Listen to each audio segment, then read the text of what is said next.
6:15. All right, so this is the first month of operations for Supermart, a regional convenience store, and one of the things they sell is milk. Since it is the first month, with respect to their inventory, then they don't have any beginning balance. Beginning balance is zero, okay? So they give us their purchases and their what they sold, and we're gonna take that information and do the inventory inventory card, and then we're gonna calculate cost of goods sold and ending inventory. Okay, so that's our plan. All right. So I have an inventory card here already, ready to go. This is gonna be weird. All right, so first up we're doing FIFO. So if you remember, FIFO is first in, first out. So they don't have anything to begin with. So the first thing we're gonna have is our first purchase. All right, and on November the 2nd, they purchased 11 gallons at $2.15. All right, so November the 2nd, they bought 11 gallons at $2.15. All right, and then you carry this on across to the inventory columns. So I've got 11 gallons that cost us $2.15. And I could figure that out.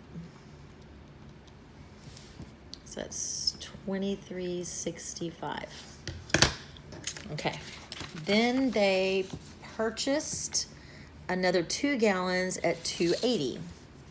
So that's on 11.6. So 11.6. We have 2 gallons at $2.80. Okay. Now, when you come over here to the inventory balance, inventory on hand, you first have to pull down what was already there. All right. Everything needs to stay separate and it needs to stay in order. So we pull down the 11 at $2.15.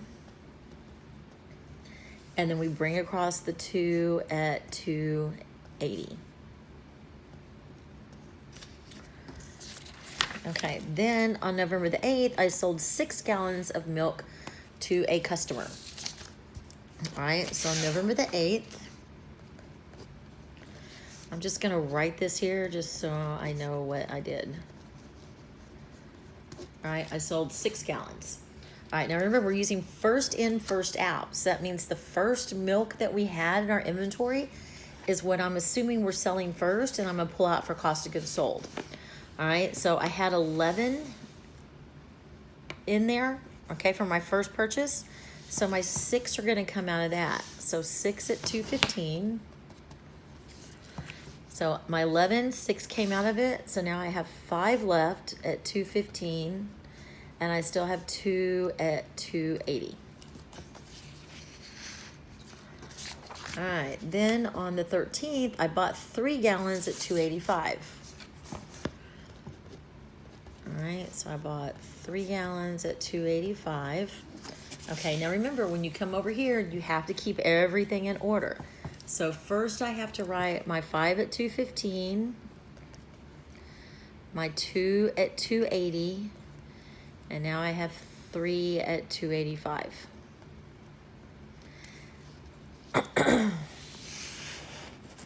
All right, and then finally on the 14th, I sold 4 gallons of milk to a customer.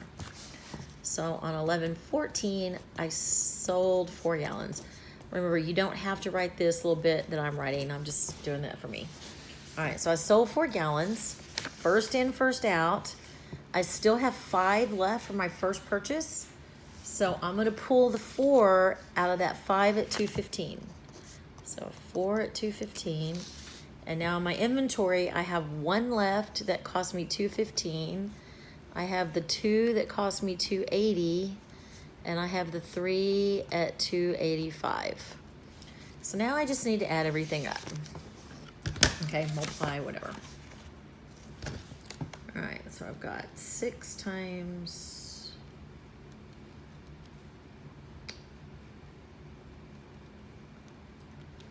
All right, so 6 times $2.15 is $12.90.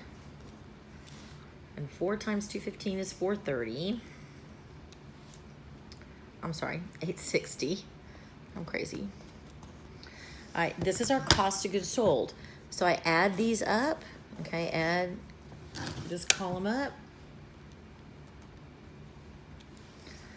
And $21.50 is my cost of goods sold for the month or for the first 2 weeks. All right, now over here, I don't really need to do all these in the middle because I want to know what my ending inventory is, and this is what I had coming and going. So for our purposes, I can really just do this in here. So I've got 215, 560,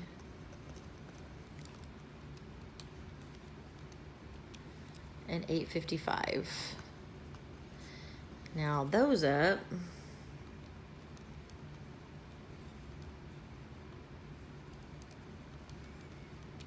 And my ending inventory is 1630. This is my ending inventory. Okay, and that's 1615 using FIFO.